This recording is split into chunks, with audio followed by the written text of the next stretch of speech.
Hi, good afternoon. I have been reciting the Rosary daily for almost 20 years.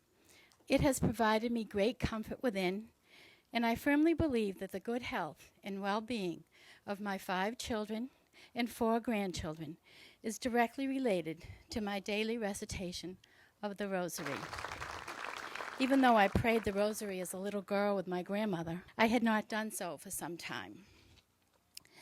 My dedication to the Rosary began with a wonderful woman named Mary Shields. Mary told me that she firmly believed that the praying the Rosary kept her family safe and healthy, and I was convinced that this was true. My belief in the power of the Rosary was tested to the extreme during our visit in India. On the last night of our India trip, our hotel, the Taj, was attacked by Muslim terrorists. It started with the sound of rapid gunfire and escalated to grenades and bombs being detonated inside our hotel. The terrorists were searching for American and British citizens to murder. During the attack, many of the hotel staff were killed while trying to save guests. The hotel atriums were set on fire. We could see the inferno by looking through the peephole in our door. The roof was burning intensely, and large portions of it were falling by our window. Even though we carried out many of the survival techniques we had heard of throughout the years, we knew the odds were against us. We could not foresee any help coming.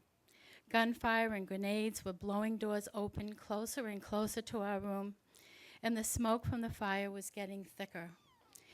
Because our bags were packed for an early morning departure to Nepal and Mount Everest, my rosary beads were on the other side of the room.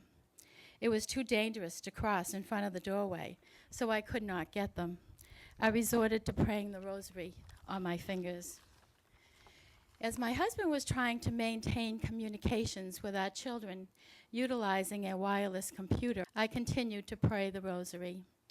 I didn't know why we had been put in this situation, but thinking of my children and grandchildren, I knew we would do everything possible to survive. As the night went on, the gunfire and explosions were more intense and even closer to our room. We could see people who panicked and were trying to climb down the outside of the hotel from floors above. They were not successful and fell to the roof below, sustaining serious injuries. Fire was everywhere around our room. Quite honestly, the fire seemed a greater danger than the terrorists. Terrorists have to find you. Fire finds you without looking. I don't know if you can envision what it was like being in a building burning furiously and not being able to escape. A wonderful Australian man who was on our tour panicked and ran out of his room. He was immediately gunned down and killed. The night seemed to last forever. I don't know how many times I repeated the rosary, but the siege lasted 15 hours for us, and there were very few minutes that I was not praying.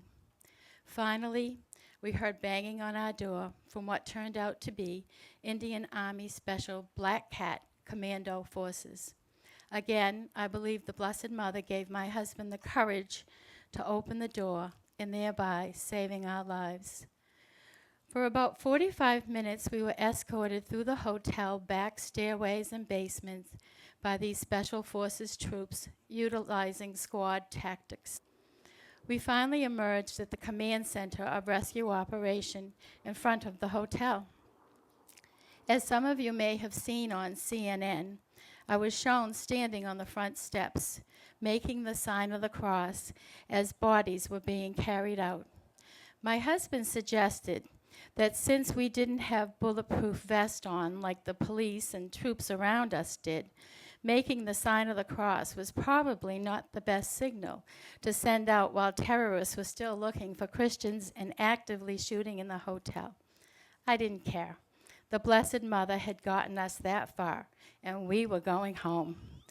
I hope none of you are ever in such dire circumstances as we were, but if such an occasion should arise, I would advise you to always remember that praying the rosary will give you the hope and strength you need to get through it. Thank you very much, and God bless you.